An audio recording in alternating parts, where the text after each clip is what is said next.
Teman-teman, baca firman Tuhan wajib setiap hari. Amin. Salam, selamat pagi dan selamat berjumpa kembali di channel TPK Kajapita Tinambunan. Salam sehat buat kita semua. Tuhan memberkati.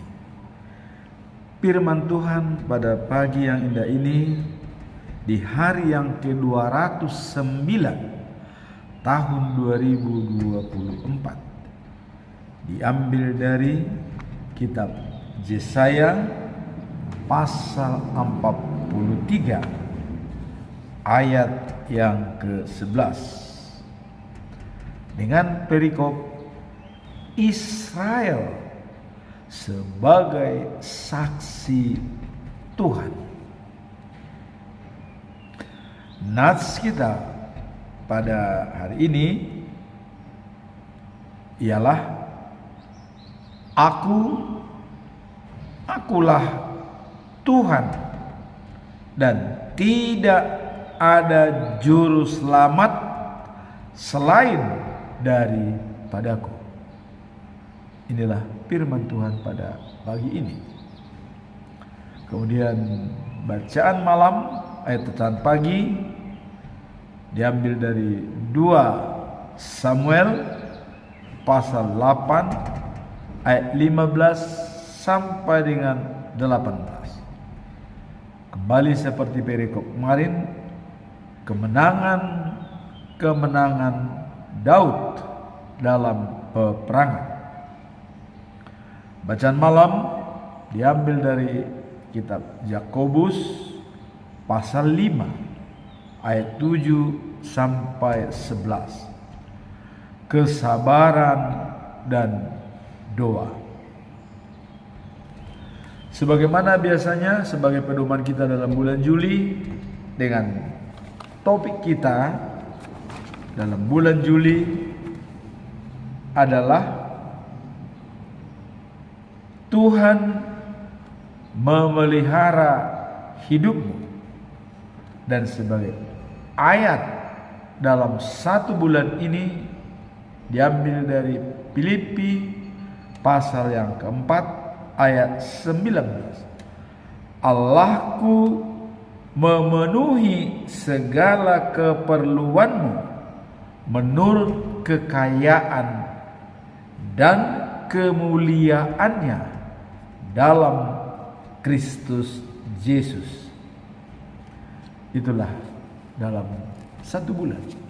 Sekarang kita masuk dalam ayat hari ini dengan perikop Israel sebagai saksi Tuhan. Mengapa Israel disebut sebagai saksi Tuhan? Dalam perikop pasal tersebut di atas, dalam pasal 43.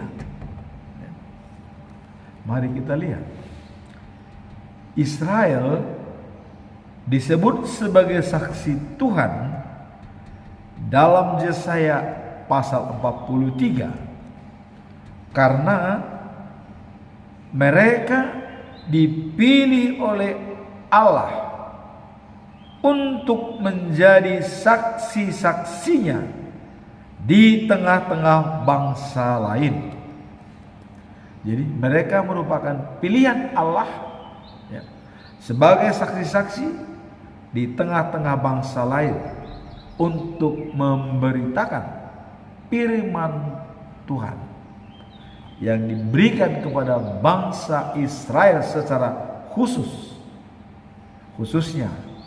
dalam pemilihan bangsa Israel waktu keluar dari Mesir menuju tanah Kanaan yang dipimpin oleh Musa. Hal ini menunjukkan tanggung jawab Israel dalam menghasilkan kebenaran dan kehadiran Tuhan pada dunia. Jadi kalau sudah dipilih sebagai saksi Tuhan, berarti Israel mempunyai tanggung jawab moral untuk memelihara ya, kebenaran dan kehadiran Tuhan di dunia ini. Jadi sangat besar tanggung jawab bangsa Israel. Dalam konteks ini Yesaya 43 ayat yang 10 disebutkan, kamu adalah saksi-saksiku. Demikianlah firman Tuhan, dan hambaku yang aku pilih.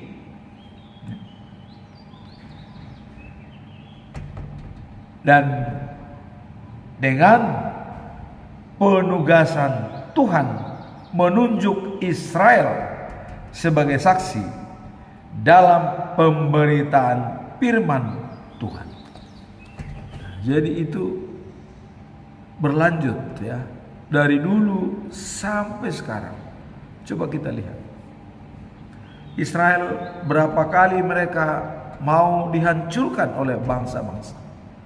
Termasuk waktu Nazi Jerman, Israel itu mau dimusnahkan.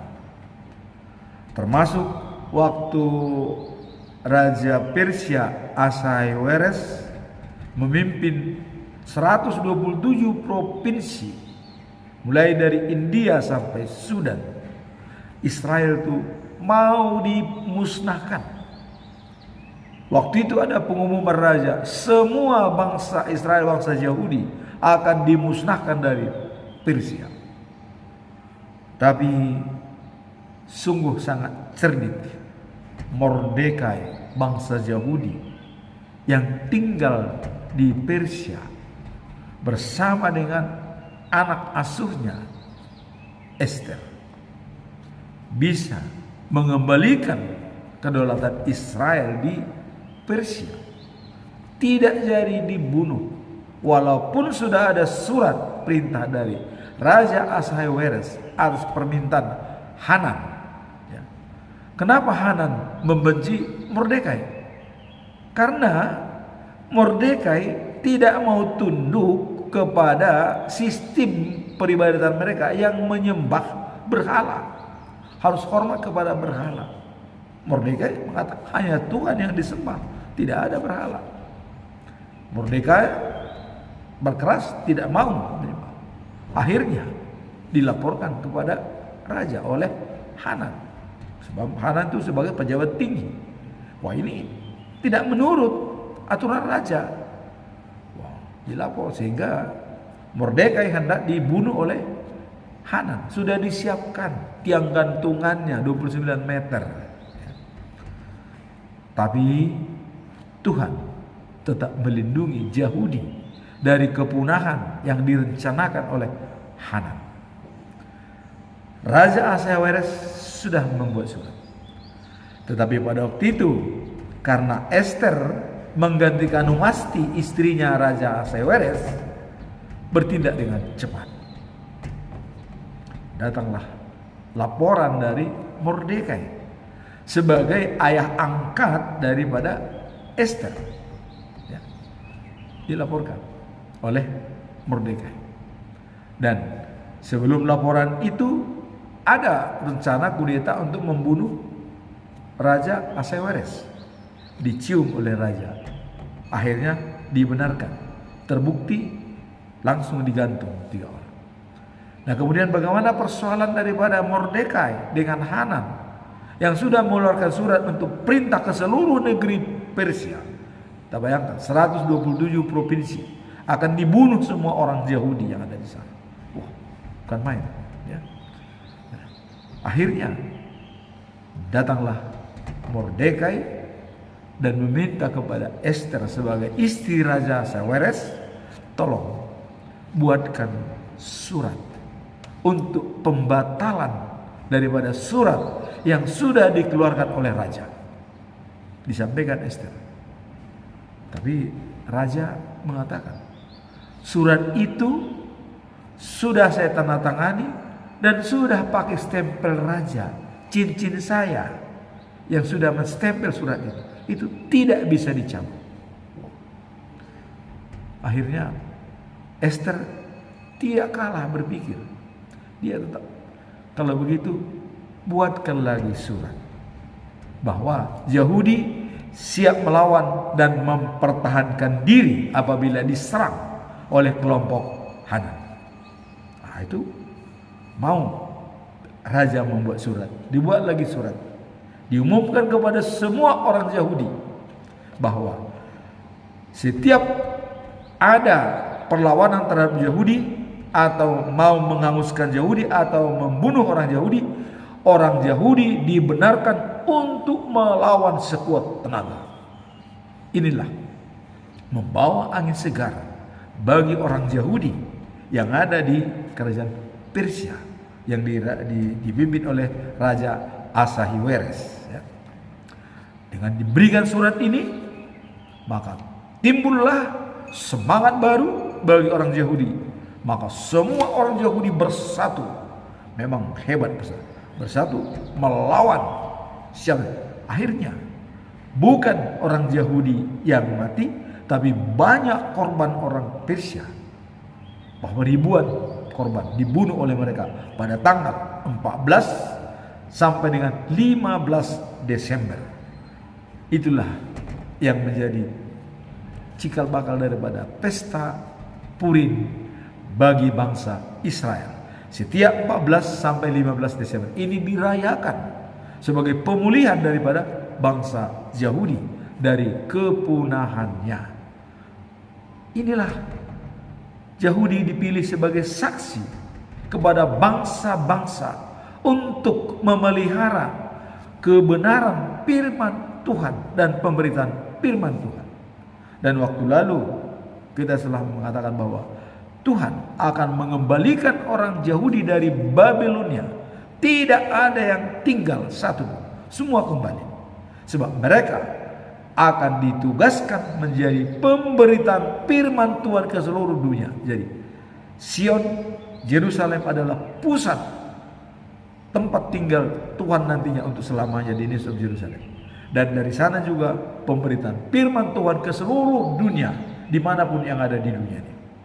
Jadi firman Tuhan itu datangnya yang pertama adalah di Yahudi.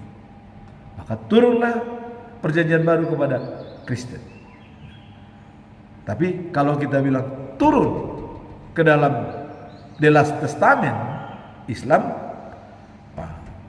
kita tidak usah menggali lebih dalam karena masing-masing punya. Tapi asal usul agama adalah dari Yahudi. Nah, makanya dikatakan the Old Testament adalah Musa, the New Testament adalah Jesus Christ, the Last Testament adalah Muhammad. Jadi Last Testament ini apakah benar dijalankan? Mari kita lihat. Tapi kalau kita melihat, kalau dia benar, maka juru selamat dunia itu harus ada di Yahudi. Seperti ayat daripada hari ini, ya. Apa dikatakan? Akulah Tuhan dan tidak ada juru selamat selain daripada aku.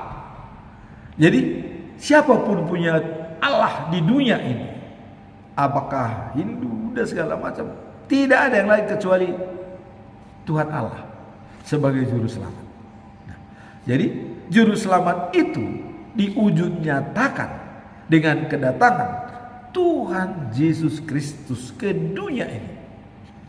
Maka dikatakan akan menjadi kenyataan kepada Daud, dikatakan dari keturunanmu yang menjadi raja segala raja dan pemerintahnya ada di kota Sion selama-lamanya. Untuk selama-lamanya ini itu adalah the news of Jerusalem. Tapi pada waktu Yesus datang ke dunia menyelamatkan dunia, Itu sudah nyata bahwa dialah raja dari segala raja. Ya. Kita melihat tulisan daripada Indri, Yesus Nazaret, Raja Yahudi. Nah, bangsa Yahudi yang pertama diberikan Tuhan sebagai saksi kepada dunia pemberitaan firman Tuhan. Nah, Yesus datang sebagai Raja Yahudi. Jadi dia adalah Raja segala raja. Jadi sudah nyata semua nubuatan-nubuatan yang ada dalam perjanjian lama, baik nubuatan dari Yesaya, baik nubuatan daripada Yeskiel, dan semua nabi-nabi yang menubuatkan tentang Yesus sebagai juru selamat dunia. Nah, ini tadi sudah dikatakan dalam kitab Yesaya pasal 43, dikatakan ayat 11, Akulah Tuhan dan tidak ada juru selamat selain daripadaku. Ini kata Allah. Kemudian waktu Yesus dibaptis di sungai Yordan oleh Yohanes Pembaptis, begitu dia bangkit dari air, langit terbuka. Inilah anak kesayanganku, kepadanya aku berkenan. Apalagi? Jadi juru selamat dunia itu selain daripada Allah diturunkan kepada anaknya Yesus.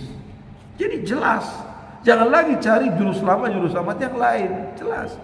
Jadi kalau teman-teman yang masih ada belum percaya kepada Yesus sebagai juru selamat, bertobatlah.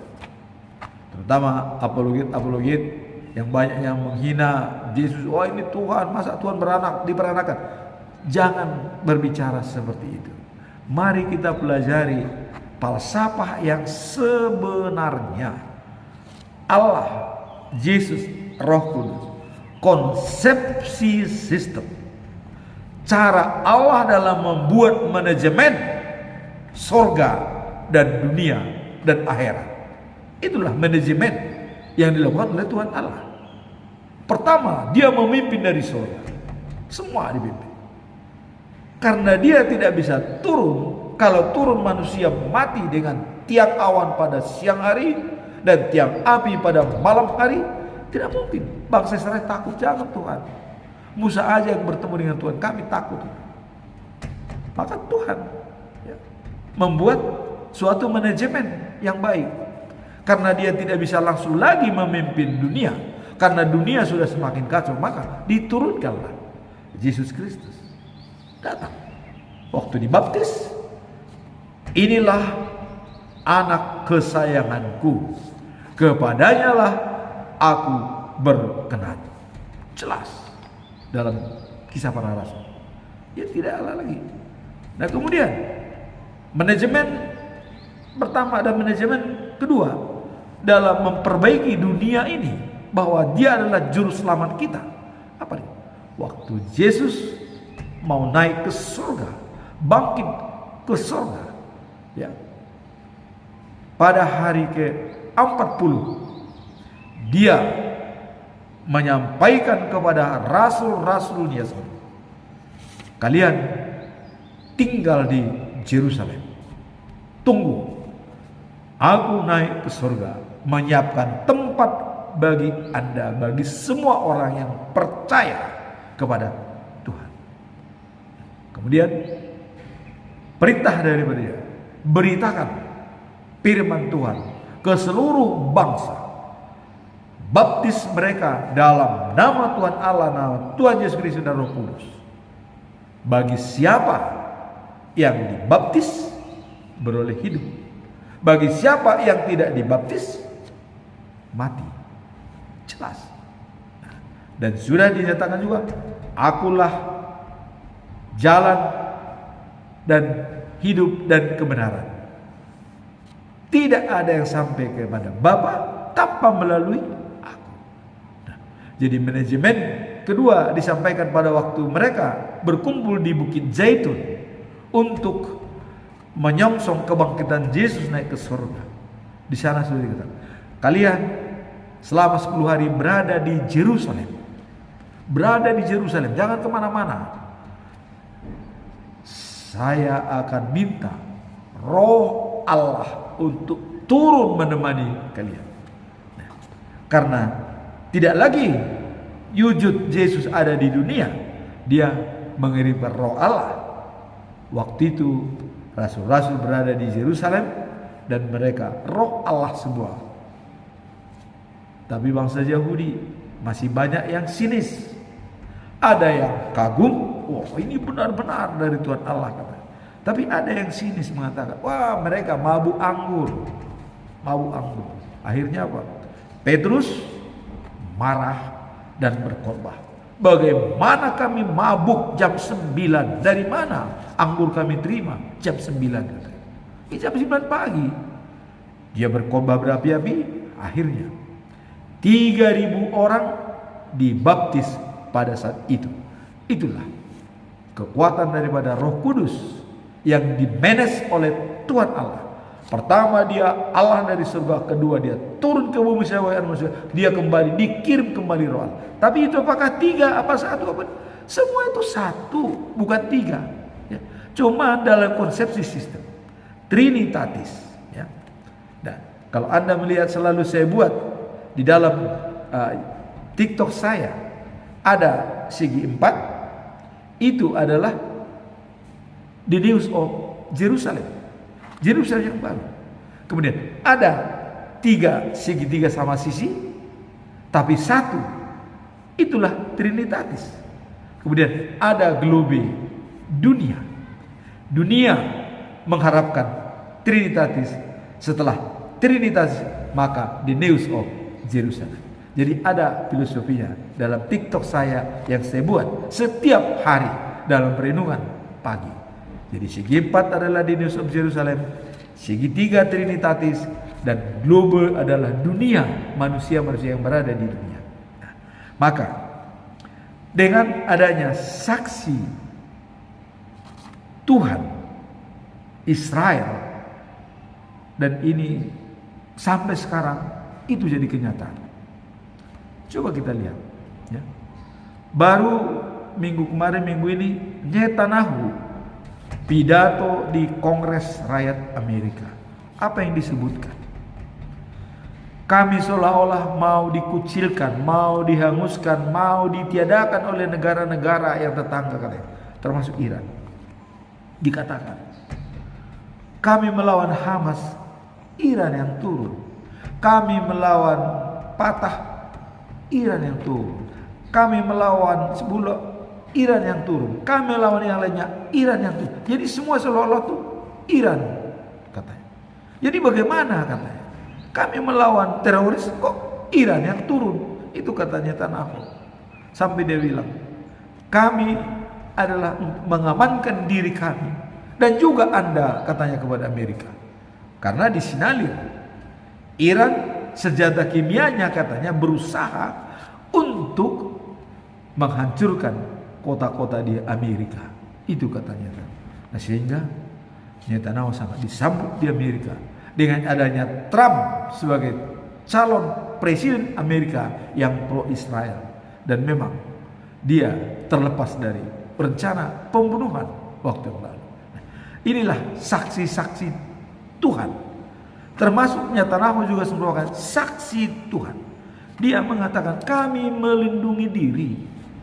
Terjadi pertempuran antara Israel, Yahudi dengan Palestina bukan karena dipicu oleh peperangan, tapi masa hari Sabat Israel diserang pada bulan Oktober yang lalu. Hari Sabat, pada saat Israel tidak bisa bergerak, diserang. Inilah. Jadi mereka memang dalam pembelaan diri. Jadi boleh dikatakan ya, berdamailah Palestina dengan Israel. Saya yakin karena Israel sudah ditugaskan Tuhan sebagai saksi Tuhan. Siapapun yang pengikut Tuhan di dunia ini berdamai dengan Israel. Itu saran saya. Tidak artinya kita bermusuh, karena mereka pilihan. Tadi dikatakan di sini adalah dikatakan pilihan daripada Tuhan. Nah, dikatakan di sini, ya, dalam Yesaya 43 ayat 10 tadi katakan, kamu adalah saksi-saksiku.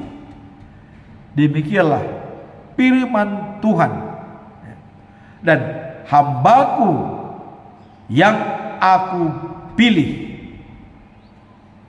Jadi jelas, Tuhan yang memilih Israel sebagai saksinya untuk memberitakan firman Tuhan ke seluruh dunia.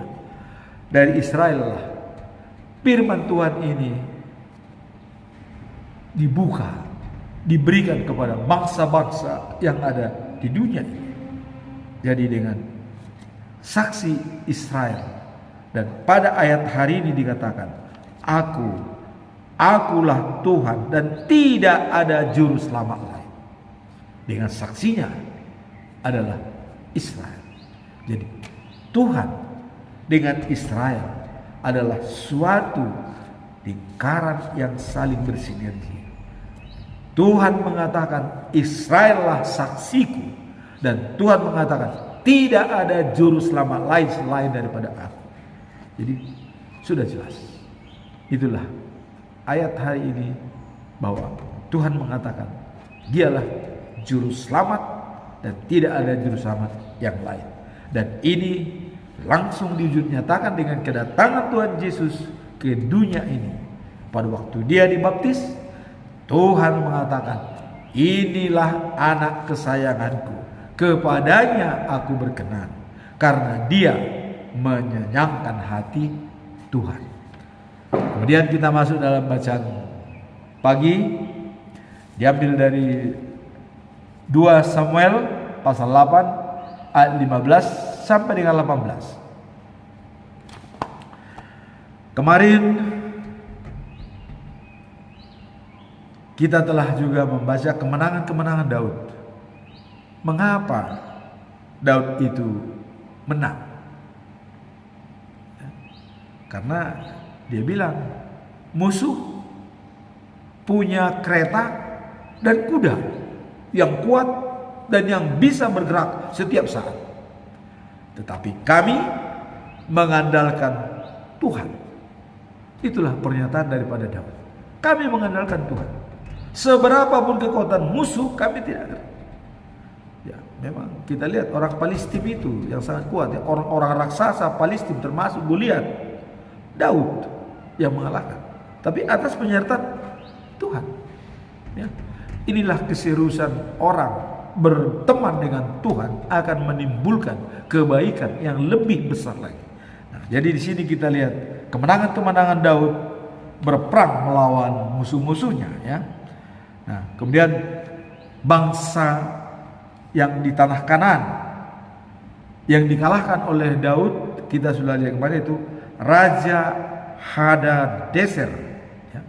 Dan bangsa-bangsa yang ada di dalamnya yaitu Edom, Moab, Amon, Filistin, dan Amalek. Nah, kemudian mereka mencatat kemenangan dengan membunuh 18.000 tentara Edom. Ya. Nah, kemudian setelah mereka menang, datanglah Raja Tou, ya, menyuruh anaknya Joram untuk pergi ke Daud mengucapkan selamat, ya. Karena selama ini Joram atau Raja Tou itu tidak kuat melawan daripada Hadadeser yang sangat-sangat kuat, sehingga dengan kalahnya Hadadeser dan juga bangsa-bangsa Edom, ya, dan Moab, Amon, Filistin, dan Amalek, maka Joram diutus oleh Raja Tou untuk menyampaikan selamat kepada Daud. Dan di samping dia mengucapkan selamat, dia membawa emas, perak, dan perunggu diserahkan kepada Daud. Dan Daud juga sudah merampas emas dari Hadadezer ya, dan juga perak lainnya dikumpulkan. Tapi Daud tidak memperkaya diri. Semua persembahan emas, perak, dan perunggu, termasuk hadiah dan juga yang dirampas dari musuh-musuhnya, dipersembahkan semua di rumah Tuhan untuk membiayai ibadat yang dilakukan oleh bangsa Israel dan membantu orang miskin, memakai belanja daripada kaum imam yang dipekerjakan. Jadi sangat bermanfaat dan tidak ada Daud memperkaya diri. Tidak, semua itu diserahkan. Nah, kemudian setelah mereka menang dalam perang ya. Nah, dan karena mereka sudah menang dalam perang, maka Daud membangun perkemahan militer di Edom. Karena semua raja Edom sudah takluk kepada Daud. Jadi dia membangun di sana kemah-kemah militer, menguatkan semua tentara-tentara dan pejabat-pejabat negara. Maka dengan itu dia membuat manajemen baru. Diangkatlah sebagai panglima angkatan bersenjata, yaitu Joab. Joab ini adalah keluarganya sendiri. Itu adalah anak daripada Seruia ya, sebagai saudara kandung daripada Daud, adiknya perempuan. Dan Seruia punya anak 3, Abisai, Joab, dan Ahasiel. Nah, maka dipilihlah Joab sebagai panglima angkatan bersenjata. Dan Joab ini memang ada sejarahnya tentang dialah yang membunuh Absalom yang mau mengkudeta Daud. Tapi ini di lain waktulah kita akan ceritakan ya. Dan itu sudah pernah saya sampaikan. Panglimanya adalah Joab. Nah, kemudian sebagai sekretaris istana dia memilih Josafat, anak daripada Ahilud ya. Josafat. Nah, kemudian ada imam dalam istana yaitu Zadok. Ini anaknya Ahitub. Ini masih ada hubungannya dengan Harun karena dia adalah keturunan daripada Eliezer. Eliezer itu adalah anaknya Harun. Ya, Harun punya anak 4 ya, Abihu ya, dan adalah Nadab ya, dan juga Eliezer dan Itamar ya. Ada 4 anak, tapi yang hidup hanya 2 karena 2 orang sudah mati. Jadi Zadok ini sangat berpengaruh dalam kerajaan Daud untuk memberikan nasihat. Jadi Zadok ini sangat terkenal dan dia juga dipakai oleh Raja Salomo setelah Daud sudah meninggal, dan Raja Salomo juga memakai Zadok sebagai penasihatnya. Dan ini adalah imam keturunan daripada Eliezer atau keturunan Harun. Nah, kemudian Imam Abimelek, anaknya Abiatar. Nah, kemudian keempat adalah sekretaris negara, diangkatlah Seraya. Kemudian pengawal pribadi Benaya dan Joyada. Dan ada lagi, dia juga membolehkan sebagai imam di istana, yaitu putra-putra dari Daud. Nah, kemudian setelah itu Daud mulai membenahi semua perangkatnya. Maka itulah kemenangan-kemenangan dari Daud yang selalu mengandalkan Tuhan sebagai utama dalam hidupnya. Dia selalu mengucap syukur kepada Tuhan. Itulah bacaan daripada pagi Sekarang kita masuk dalam bacaan malam. Bacaan malam diambil dari Yakobus pasal 5 ayat 7 sampai 11. Kesabaran dan doa. Apa filosofi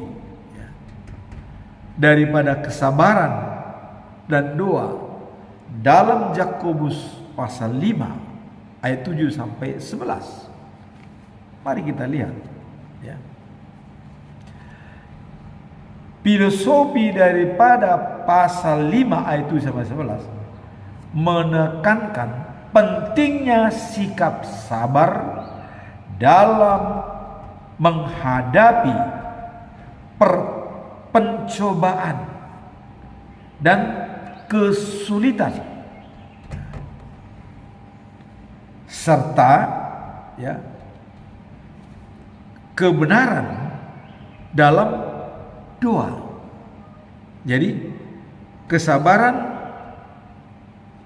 sikap sabar dalam menghadapi pencobaan dan kesulitan, dan serta ya kekuatan dalam doa yang dapat membawa penghiburan dan harapan dalam kehidupan kita sehari-hari.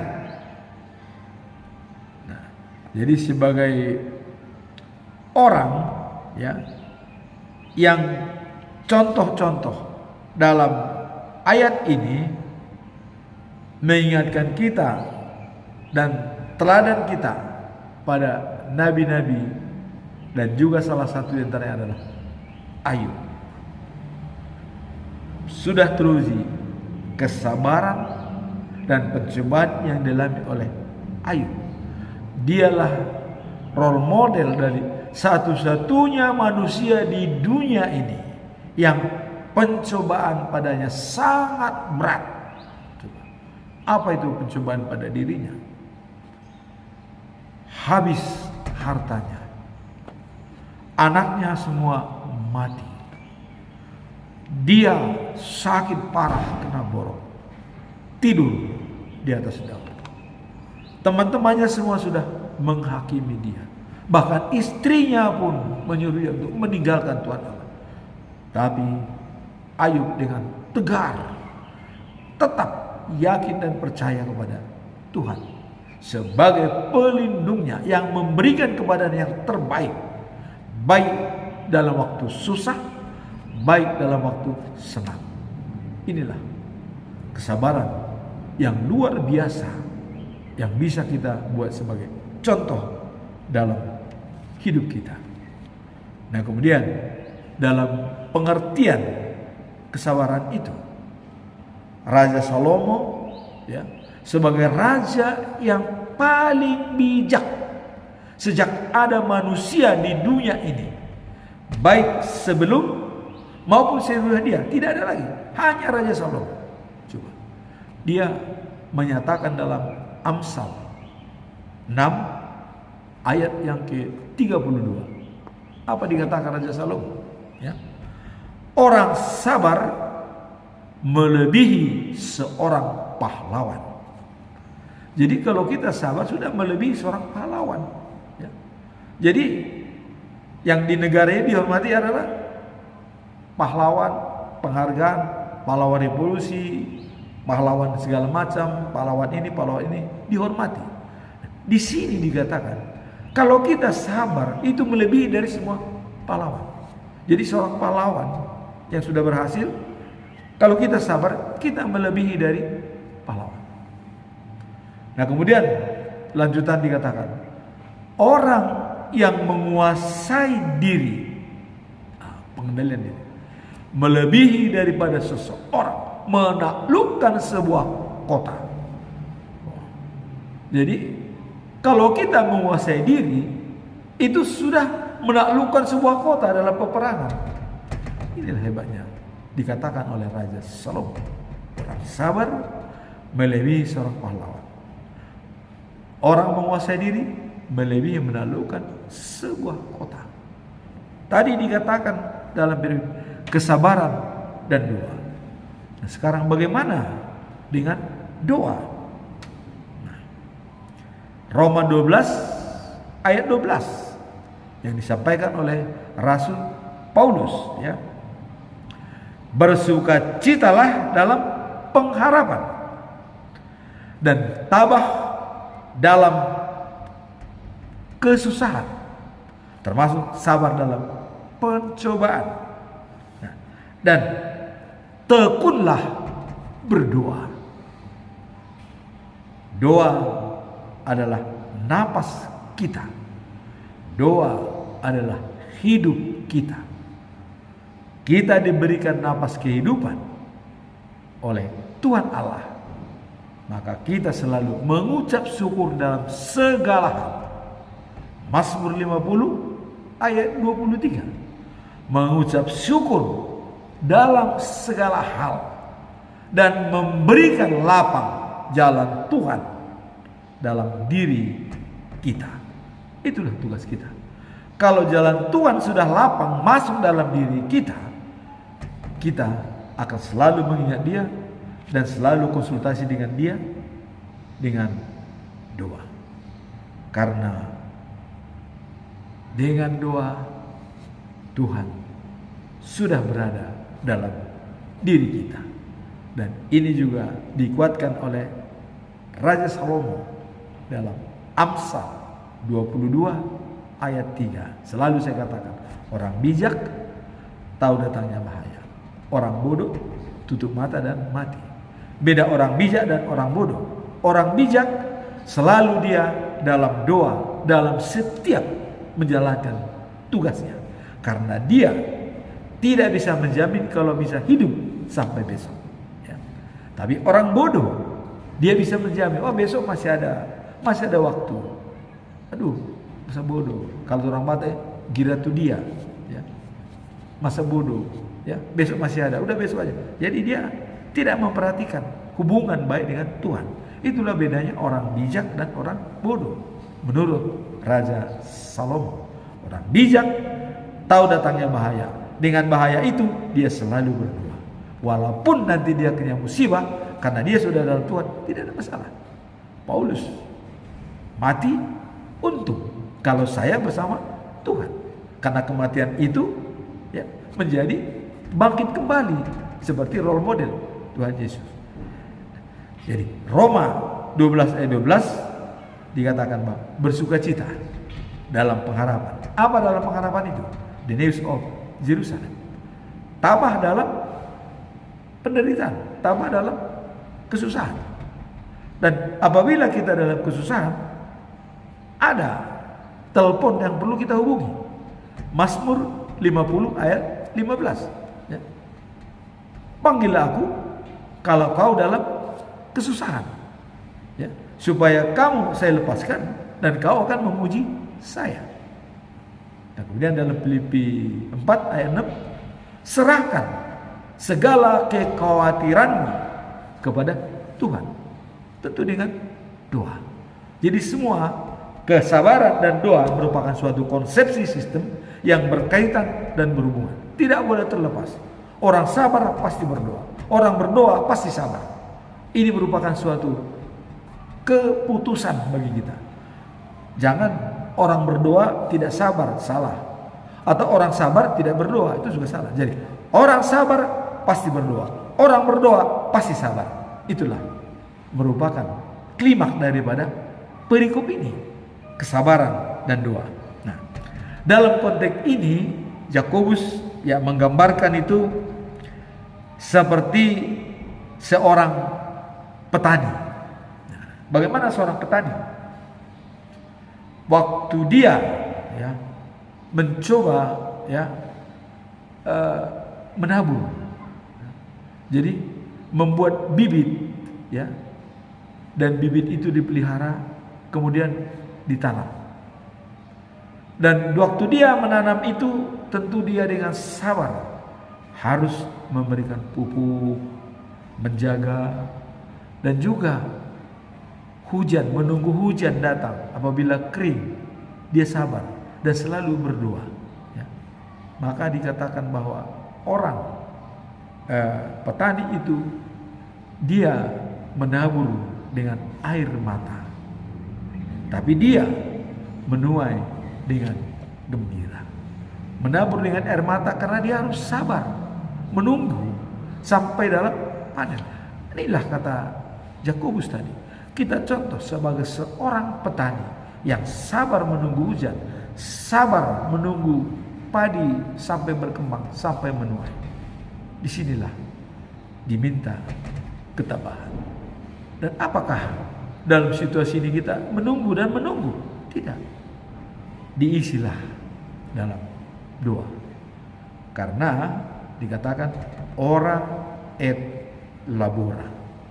Apabila kita berdoa, separuh dari pekerjaan kita itu sudah terselesaikan. Itulah kekuatan doa.